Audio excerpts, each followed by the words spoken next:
What is up, Buster Ballers? Welcome back to the show. I am your host, Billy B, and we are diving straight into the desert because spring training is officially underway.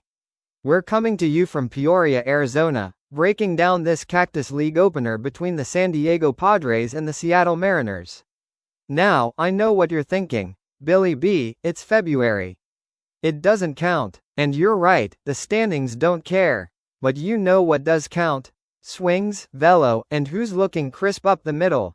We're going to break it down just like we always do with two big sections, up the middle, and the contact zone.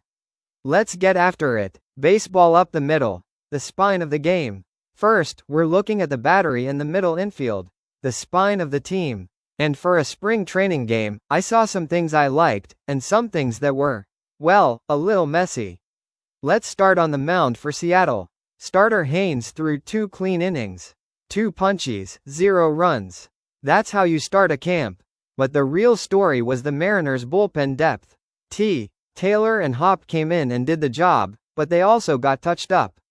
Hop gave up a massive 395-foot bomb to Miranda in the 7th that tied the game. However, the Mariners' pen collectively fanned 10 Padres. 10. That's a statement, even if it is February. Over to the Padres side, it was a rougher day for the pitchers.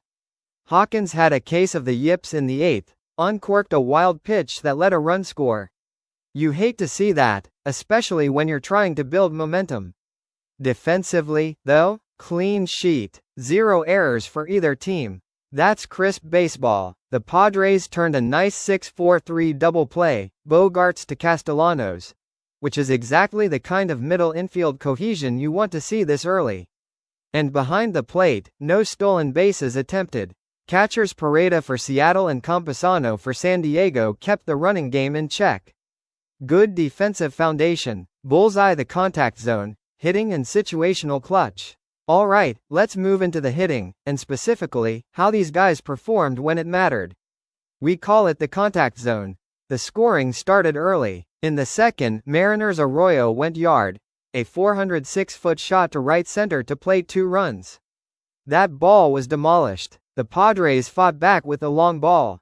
Sanabria in the 6th, and then Miranda, who had a heck of a day, by the way, went 2 for 2 with a double, that homer, and 2 RBIs. That tied the game at 3-3 in the 7th. But here's where we separate the contenders from the campers. Situational hitting. The Mariners answered immediately in the bottom of the 7th. With 2 outs, listen to this, Joe comes up and rips a single to right, scoring 2. That's what we call a professional at bat. Seattle finished 2 for 9 with runners in scoring position, but they made those hits count. The Padres, on the other hand, yikes. They went 1 for 11 with RISP. 1 for 11. That's a rally killer. Miranda's homer was their only hit in those spots, and they left 9 men on base. You can't do that against big league arms, even in March. Top performers to watch. If you're a Mariners fan, keep an eye on Arroyo, 2 hits, 2 RBIs, and Joe, who drove in 2 huge runs. For the Padres, Miranda was the entire offense for a while there.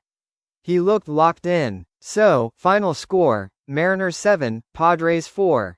It's only spring, but for the Padres, that 1 for 11 with RISP is a stat you want to fix before the games start counting. For Seattle, the bullpen showed up and the hitters answered back when it mattered. That's all for this episode of the Buster Ball Podcast.